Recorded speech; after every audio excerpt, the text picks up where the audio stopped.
1. The Attack. When the first explosion rattled the building, he knew what that meant. The gates at the entrance had been blown open, bent metal scattered and laid flat like a carpet to welcome 2 black Humvees that now descended into the property. Men carrying automatic assault rifles followed. His only concern was to reach Christian before the intruders did. He knew the intruders well, had known them long before they rushed the metal gates and over the walls of the master's property and began killing his men, leaving bodies along the outer gardens of the great mansion. His own security team scattered like thrown decks of cards all over the corridors. Trained well, they did their best, but they couldn't hold back the advancing men wearing black suits with red ties, their distinctive apparel. Nathan led his team away, hoping to buy some time. He needed to secure Christian and get him into the waiting vehicle that would take him to the designated safe house. Those were the rules. That was the set plan he had to follow. If Nathan didn't get to him, he hated to think what would happen. This is what they had been trained to do. This is what they were paid for. Secure the Heir. Get him away safely. The director of the security team drilled this into them every day. Always be prepared for anything. Nathan was recruited for his military knowledge and training, and that was one of the reasons he was placed in charge.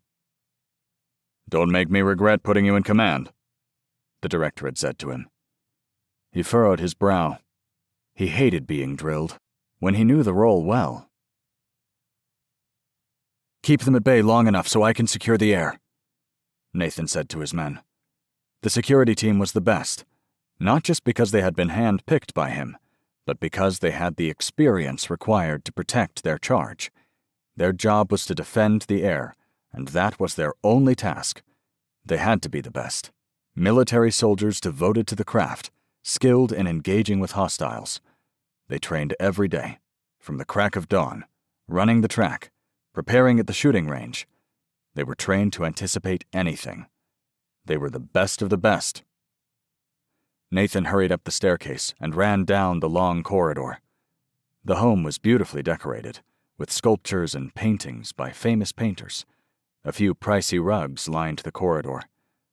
The place looked like a museum in some areas, with decorative patterns carved along the frames of doorways and walls.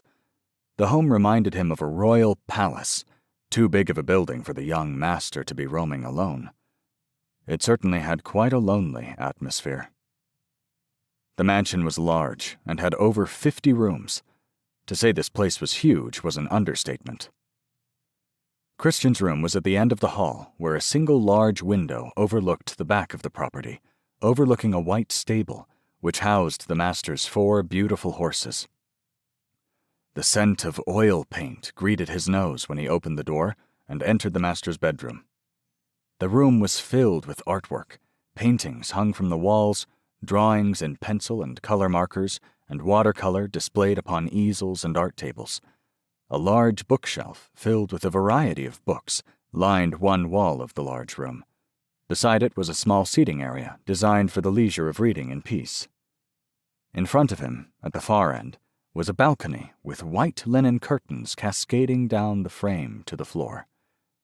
He had often seen them open, on windy days, blowing a breeze into the quiet space to bring in the scent of fresh garden flowers along with it. Nathan stared towards the bed. The satin sheets and cushion quilts reminded him of his moments upon them when he was requested to remain. The thought now made him blush. He moved over, almost drawn by the memories of his time here, when he caught sight of him seated on the floor near the bed table. He looked frightened. Nathan lowered his gun, placing it into the holster as he approached the bedside. "Christian?"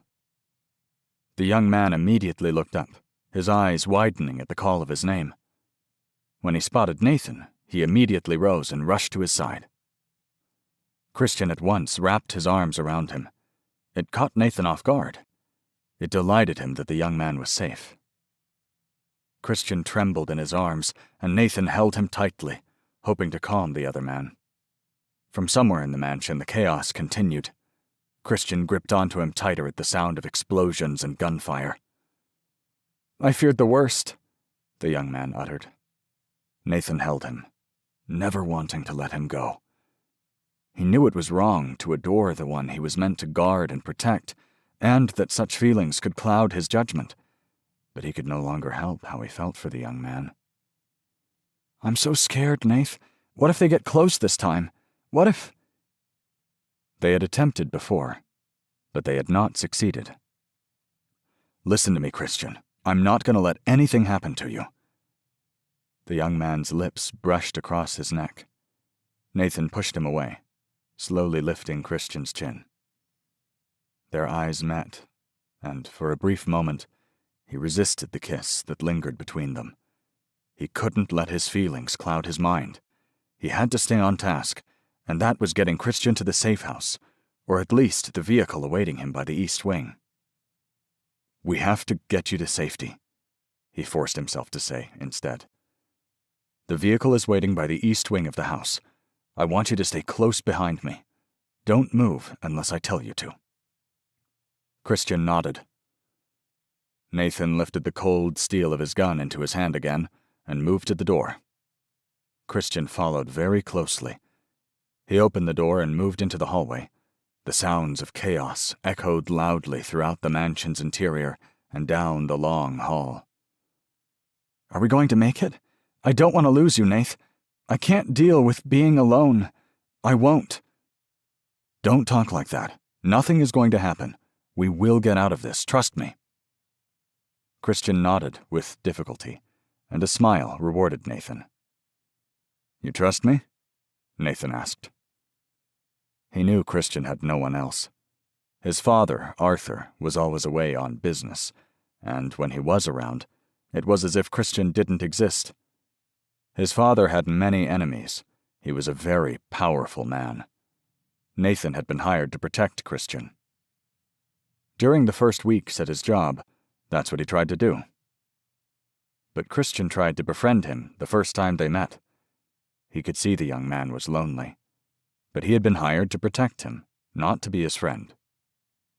"Why are you so serious?" the young man had asked him while he was standing nearby on watch. Christian had been seated outside, painting. He had been friendly, trying to engage Nathan in conversation for days. Nathan was trained to never take his eyes off what was at stake, never get distracted from what he had to do, and most importantly, never get involved or close to the subject. Speaking to anyone, especially the subject, was prohibited. Never get too close was a rule in his line of work. Get too close, and you'll get burned. "I just want to be friends. You don't have to be so serious around me." Nathan had stared over at the young man, then coldly replied, "Your father doesn't pay me to be your friend." Nathan knew that was a horrible thing to say. He knew that now, but at the time, it was the only thing to say. Then, it had only been a job. Now, it had become something far more, and it made him blush to think of his moments alone with Christian. Things had changed with time, and he had fallen in love with Christian. Finding him in pain and lonely, Nathan had tried to comfort him. A bad thing to do in his line of work. He was there to protect, not make friends. Others in his field would tell him it was dangerous to get involved with the protected. But that logic had failed him long ago. "Will you keep me company?" Christian had asked him one evening when he had been lonely. All he needed was a friend. A part of him fought with the strict and disciplinary part of himself. But there was a softer side to Nathan, and that wall almost immediately came down. As he took a seat by Christian's bedside, the young man began to read to him. That was the beginning of their relationship, if one could call it that. He was his protector. But now, he was in love with him.